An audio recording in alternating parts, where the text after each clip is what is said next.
नमस्कार, मैं संजीव कुमार और आप देख रहे हैं रोजाना टाइम्स RTN1 न्यूज।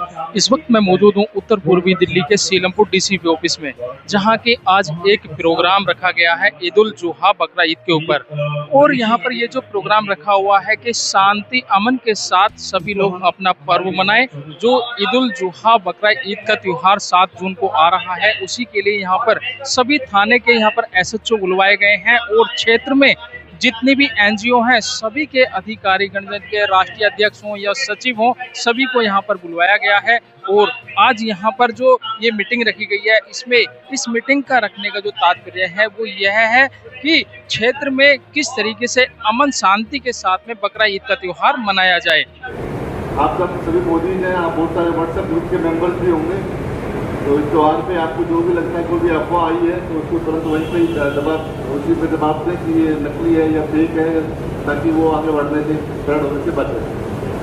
तो और इसके अलावा हमारे पास आउटसाइड फोर्स आएगी जिस दिन, क्योंकि फंक्शन 3 दिन तक चलेगा, 7, 8 और 9।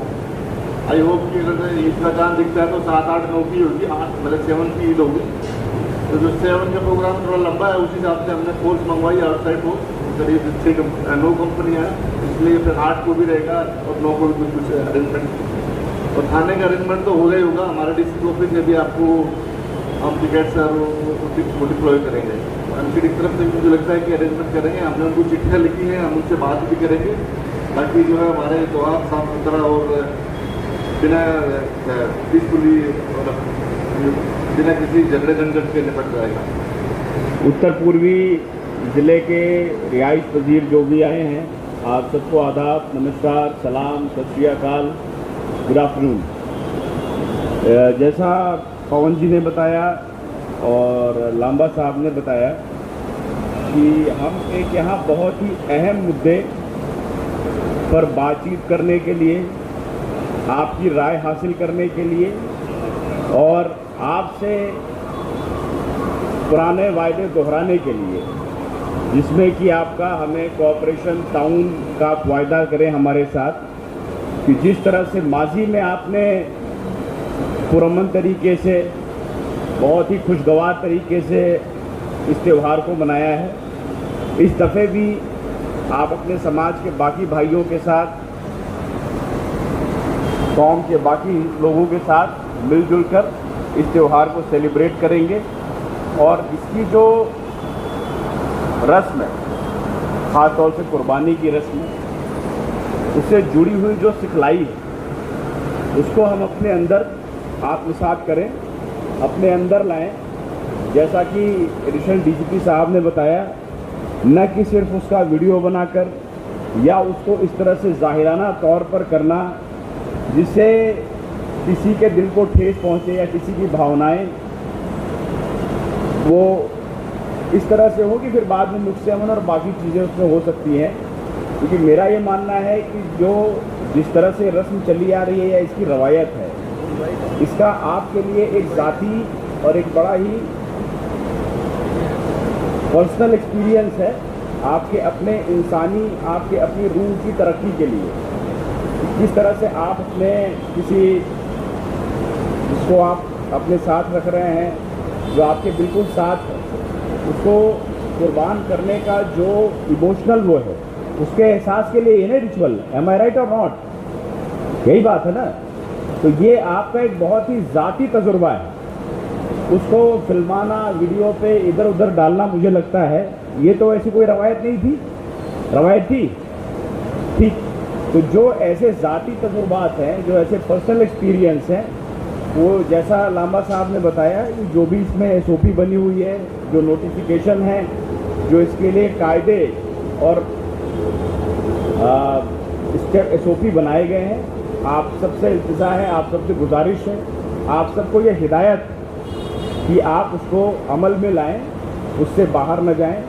लिहाजा कोई भी ऐसी खिलाफ वर्जी होगी फिर उस पर कार्रवाई होगी, फिर आपका सारा जो किसी भी फेस्टिवल का, किसी भी त्यौहार से जुड़ा हुआ जो उत्साह होता है, जो खुशी होती है, या बाकी आपका एक सेलिब्रेटरी माहौल है, वो डिस्टर्ब होता है। तो ये एक बहुत ही सेंसिटिव, अहम और मुझे लगता है कि जहां हम रह रहे हैं और जिस तरह की सूरत हाल हैं उसमें हमारा अमन कायम रहे, आपसी तालमेल कायम रहे और आपकी ज़िंदगी, आपके बच्चों की ज़िंदगी एक खुशनुमा माहौल में रहे। इस पहलू पे हमें गौर करना और जो बातें हमने की इस पे अमल करना निहायत ही लाजमी और ज़रूरी है। तो मैं उम्मीद करूं कि आप सब मेरे साथ हैं इसमें। बहुत अच्छी बात है। आप सबसे इस बात का रिक्वेस्ट है कि अगले आने वाले दिनों में, जैसे कल जुमे की नमाज है, हम वहाँ से शुरू करें और उसके बाद हमारे जो SHO साहिबान हैं, ACP साहिबान हैं, वो आपसे बीट लेवल पे, डिवीज़न लेवल पे, थाने लेवल पे अलग अलग मीटिंग्स और ऐसी शिरकत प्रोग्राम्स आपके साथ करेंगे लोकल लेवल पे। तो मेरी आपसे गुजारिश है कि आप वहाँ भी इस मसले पे चर्चा ज़रूर करें, बात करें, अवेयरनेस फैलाएं और जहाँ आप कहीं आपको लगता है कि समाज के किसी भी तबके से कोई ऐसा मिस्चीवियस एलिमेंट है, कोई ऐसा शरारती तबका है जो माहौल ख़राब करना चाहता है, किसी भी बात पे अफवाह फैलाकर या किसी भी तरह के गलत इल्ज़ामात लगाकर, तो उस चीज़ को भी बाहर लाना, बताना ज़रूरी है। लेकिन आपसे साथ ही एक ये भी वायदा लेना चाहूँगा कि हमारे पास आपके साथ 1-to-1 डायलॉग का ऑप्शन है। हमारे दरवाजे आपके लिए हमेशा खुले हैं। आप हमसे फ़ोन पे बता सकते हैं, थाने में आके बता सकते हैं। तो उसको हमें इस चीज़ से बाज आना चाहिए कि हम उसको पहले फेसबुक पे लिखें, ट्विटर पे लिखें या व्हाट्सएप पे पहले अपने ग्रुप में सर्कुलेट करें। उसके बाद जब मुझे SHO साहब पूछेंगे तब मैं बताऊँगा। जब हमारी आपसे जाति जान पहचान है तो हमारे बीच में व्हाट्सएप, फेसबुक, ट्विटर की क्या हो सकता है? नहीं है ना? या ऐसा आपको लगता है कि थाने में बात नहीं सुनी जाती है, ACP साहब बात नहीं सुनते हैं? ऐसा है? ज़ाती ताल्लुकात है ना? तो फिर हमें अपनी बात रखने के लिए आमने सामने का ज़रिया ज़्यादा भरोसेमंद है, ज़्यादा यकीनी है और मुझे लगता है ज़्यादा कारगर भी है? चलिए, अब यहाँ आपके पास ना कहने का भी ऑप्शन नहीं है, आप ना कह भी नहीं रहे हैं। इसके साथ तीसरी चीज़ ये कि जहाँ पर ये कुर्बानी के लिए जो मवेशी लाए गए हैं, उनका जहाँ पर भी खरीद फरोख्त का कार्यक्रम चल रहा है, उसका मैनेजमेंट और अच्छा कराइए।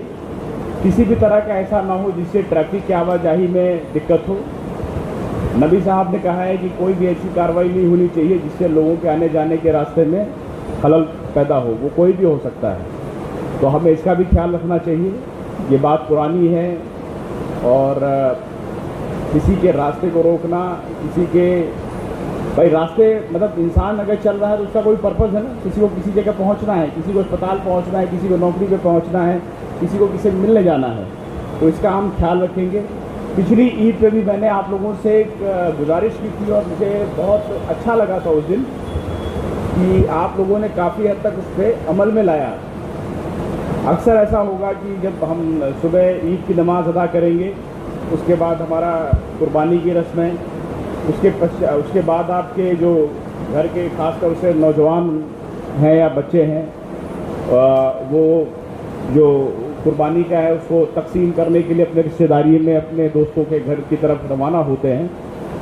तो 2-3 चीज़ों का ध्यान रखें। अगर बाइक पे हैं तो आपके बच्चे या जो भी घर का सदस्य जा रहा है वो 3-4 लोग एक गाड़ी पे ना बैठें। जो मोटर व्हीकल एक्ट है, ट्रैफिक के रूल हैं, उसका पालन करें, उसको अपने प्रैक्टिस में लाएं, क्योंकि ऐसा ना हो कि कोई ऐसा सड़क का हादसा हो जाए जिससे सारा आपका उस घर का ज़ाती नुकसान हो और लोगों को गम और मातम झेलना पड़े। तो इसमें आप सारे as a guardian, as parent और एज सोसाइटी के, मैं मानता हूं कि आप नुमाइंदगी कर रहे हैं हमारे समाज की, तो आपका समाज में वो असर और रसूख है कि आप इस बात को भी ध्यान में रखेंगे कि जब आपके बच्चे या घर का बेटा, भाई या बड़ा इस चीज़ के लिए बाहर जा रहा है तो जो ट्रैफिक के रूल्स हैं उनको फॉलो करें।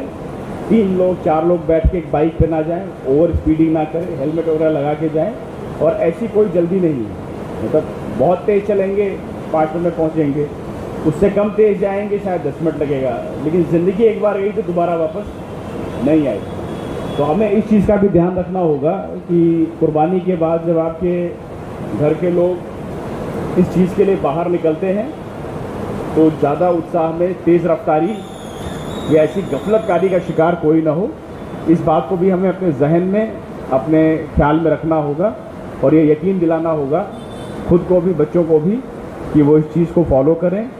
जैसा लांबा साहब ने कहा, बहुत ही यकीनी और बड़े लेवल का सिक्योरिटी अरेंजमेंट प्लान होगा आपको सहूलियत देने के लिए, अमन को बरकरार रखने के लिए।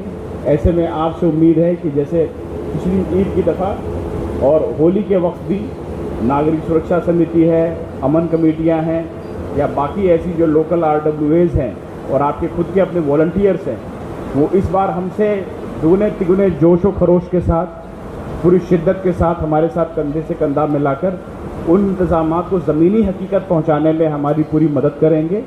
यहाँ पर डीसीपी साहब ने अपनी गाइडलाइन भी बताई है कि हमें किस तरीके से यहाँ पर बकरा ईद का त्यौहार को मनाना है।